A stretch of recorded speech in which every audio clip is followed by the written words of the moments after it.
Hello there and a beautiful morning to you. Many thanks for joining us on Superscreen News at 10, broadcasting to you live from Lagos.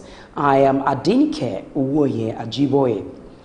President Muhammadu Buhari has approved the appointment of 7 resident electoral commissioners (REC) for the Independent National Electoral Commission (INEC), among other appointments into some agencies in the Ministries of Health, Information and Culture, as well as Power Works, Housing and Education.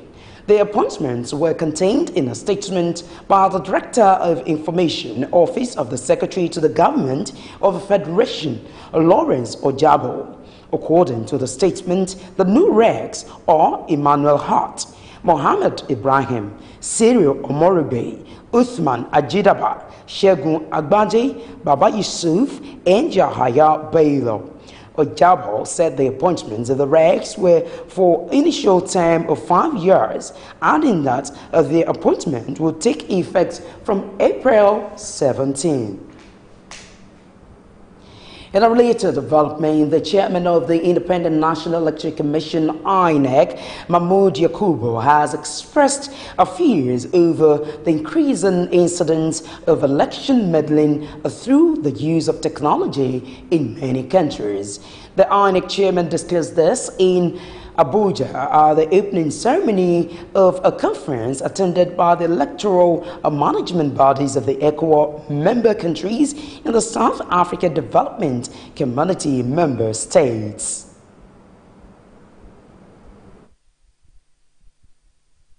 The deployment of technology has also empowered citizens more than ever before to organize, mobilize, and protect their mandates using various social media platforms to track result transmission and even undertake parallel vote tabulation. At the same time, the deployment of technology has its numerous challenges.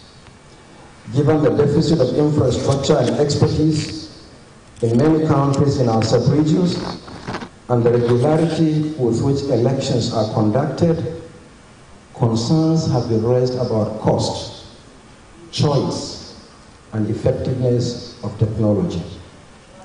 Given the high stakes involved in conducting elections in developing countries, electoral commissions must understandably be worried about the twin issues of communication and security, especially in situations where data reside with and is indirectly transmitted to the tallying centers through offshore vendors rather than exclusively controlled within national boundaries by the election management bodies.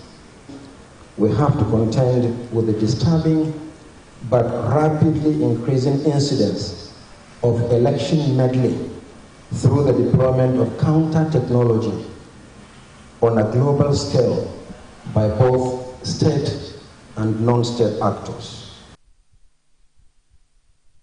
European Union Ambassador to Nigeria, Ketil Karison, advised Nigeria to implement the electoral system as globally recommended.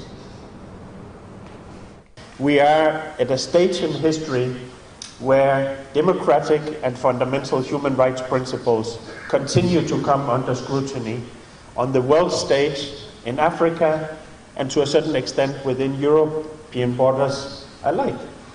So we should never take it easily, the continued consolidation of democracy. We should never take our democratic rights and privileges for granted. On the contrary, we need to continue nourishing the democratic path. And that is exactly what the conference today is all about, and that is why it is so extremely important to have this debate and to share information and experiences. So here in Nigeria, ahead of the 2019 general elections, you are, of course, at a pivotal moment that allows the country to take important steps to improve the electoral processes. I'm told by the chairman that he has conducted, I think, 179 elections, big or small, since the last general election. So we know that there is a lot of valuable experience to build on in time. European Union Ambassador to Nigeria, Ketil Harrison, speaking there. And now moving on, President Muhammadu Buhari has directed the All Progressives Congress APC National Executive Committee and NEC to grant waivers to members of the outgoing and National Working Committee seeking re-election. The president, who gave the directive in Abuja at the commencement of the emergency NEC meeting of the party, said the works of the committee shows the essence of commitment and the ideals of the APC with a view to consolidating the on-good governance in the overall interest of Nigerians. President said current executives should be free to run for elected position in the party if they so wish and permitted by the party's constitution. The current executives should be free to vie for elected positions in the party if they so wish, as permitted by our party's constitution. However, considering the provision of Article 31, Section 1, subsection 3 of our party constitution, which requires any serving officer desirous of seeking re-election to resign from office 30 days before election, I am not sure of the practicality of present serving officers' ability to meet this condition. Accordingly, the party may consider granting waivers to party executives at all levels so that they are not disenfranchised from participating in the elections should they wish to do so, provided this does not violate our rights or our rules. National Chairman of the party, John Oyegun, urged the party leadership to painstakingly study the recommendations of the president and act on it. Few days, I have read reports and all manner of comments and opinions that have tried to frame the majority decision of NEC as an attempt to primarily secure tenure elongation for John Oyegun and the end of UC. National Chairman of the APC, John Oyegun, speaking in tenure elongation. And now moving on, President of the Senate, Bukola Saraki, says the Committee on Appropriations is expected to present a harmonized report on the 2018 Appropriation Bill next week. Saraki disclosed this at the plenary on Tuesday after reading a letter from the Chairman, Senate Committee on Appropriations, Danjuma Goje, who asked the standing committees to submit the reports to his committee for compilation and harmonization. The Senate committees have been given till Friday to present their reports on the 2018 budget proposal by the federal government's ministries, departments, and agencies. The Nigerian Army has constituted a 10-man panel to investigate allegations made by the former Chief of Army Staff, Theophilus Danjuma, against the armed forces of Nigeria. You will recall that Danjuma had accused the Nigerian Army of colluding with armed bandits and other criminal elements in Taraba State. A Chief of Army Staff, Lieutenant General Tikro Buratai, said this during the inauguration of the committee in Abuja. Then he charged the committee to focus on the crux of the matter and expedite actions towards unraveling the true situation of things. Recently, on the 24th of March 2018, the former Chief of Army Staff, Lieutenant General Danjuma, retired, speaking during the convocation ceremony of the Taraba State University, alleged that the armed forces of Nigeria collude with the armed bandits and other criminal elements in the society. Statements of this nature will damage the reputation of the armed forces of Nigeria, and thus cannot be ignored if the Nigerian Army is to continue to earn the trust and respect of the Nigerian populace. Thus, it became imperative for the Nigerian Army to set up this panel to confirm the veracity or otherwise of these allegations. You will agree with me that it is the Nigerian Army that is well spread across the country and deployed virtually all the states of the country for one internal security operations or the other. The task at hand is a burning national issue, hence you are to treat this assignment with the seriousness it deserves. To this end, by the powers conferred on me as the Chief of Army Staff, I hereby officially inaugurate the constituted panel to investigate the allegations made against the Nigerian Army in the course of operations in Taraba State. Buratai also charged the committee to visit all flashpoints and interact with stakeholders in Taraba State and come up with a comprehensive report. Speaking on behalf of the committee, Major General Joseph Nimya assured the Army Chief of an exhaustive and revealing exercise.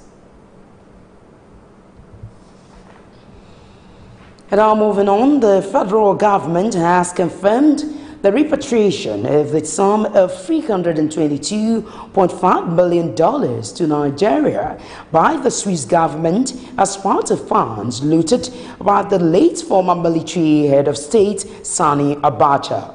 The Minister of Finance, Kemi Adeosun, who disclosed the release of the fund in a statement issued by her media advisor, Oluyinka Akintunde, said the money was paid to the federal government through the Central Bank of Nigeria on December 18, 2017.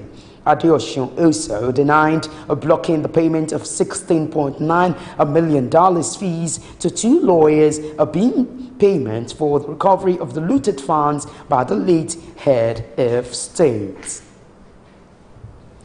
The Economic and Financial Crimes Commission, EFCC, has charged the managing director of Heritage Bank PLC, Ifesimama Sekibo, and 5 others before the Lagos State High Court sitting in Ikeja for an alleged fraud of 1 billion naira. Sekibo was charged along with Demire DK, Wumi Adeni, Kolapo Daisi, Fumlayo Taiwo, and Akim Durotoye. The charges border on conspiracy, stealing, obtaining money under false pretenses, forgery, among others.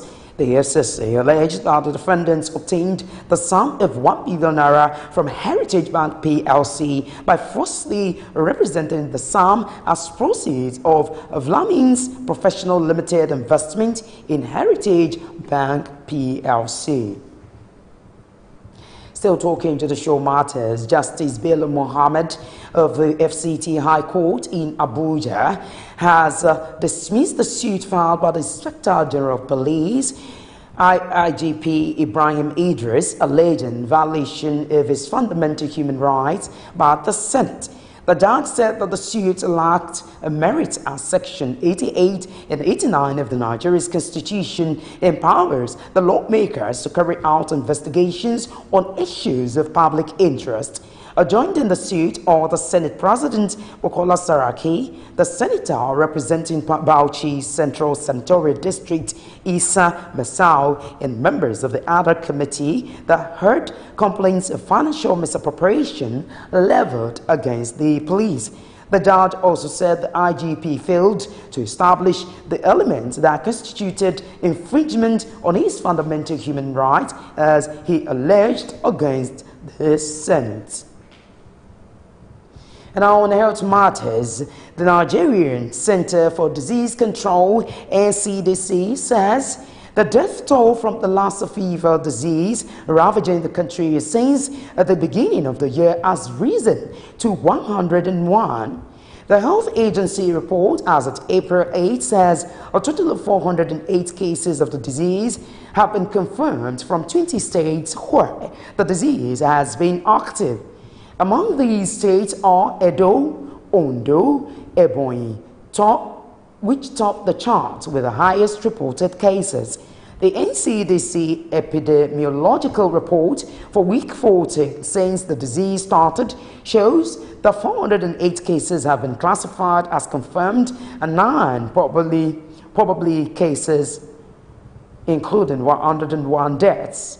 A virological expert, Oyewale Tomori, in a meeting on Lassa fever, had called on the government to find a lasting solution to curbing the disease.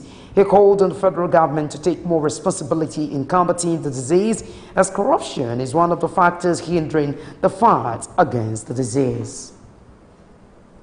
You're still watching Superscreen News at 10. We'll take a short break here, and when we return, we'll bring you business news. To stay.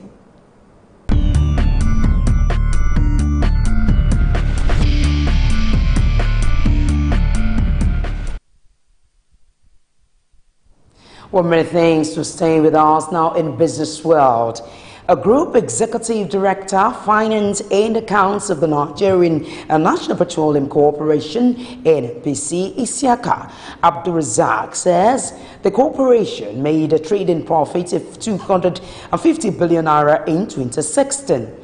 Abdulrazak, who disclosed this in a quarterly publication of the NNPC, said his office inherited 65 unaudited financial statements between 2011 and 2014.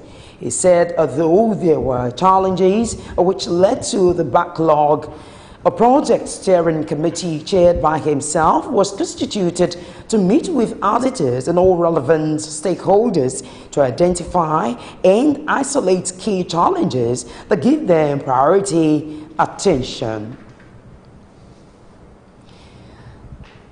The management of Enugu Electricity Distribution Company, EEDC, has appealed to the federal government to settle the 4.4 billion naira electricity bills of 8 ministries, departments and agencies in the southeast.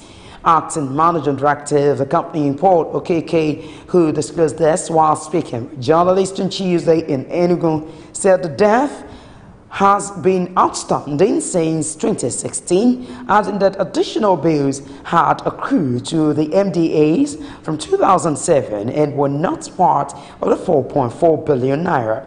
Okeke said the bulk of the debt owed by the MDA stemmed from electricity consumed by military formations in the zone. He decried the situation, saying the huge debt had been retarding the company's capacity to improve on its services to customers. The United Arab Emirates, UAE, has denounced the seizure of a civilian aircraft carrying nearly $10 million by Somali authorities at Mogadishu airport. You will recall that Somalia seized several bags of money containing $9.6 million in cash from a plane arriving from UAE capital Abu Dhabi. According to a statement carried on Tuesday by Guam, the UAE state news agency, the sum was intended to support the Somali military and trainees. Relations between Somalia and the UAE have been frosty since June last year. And that's it from Business World. We take another short break. Join us for more news after this time out. Do stay.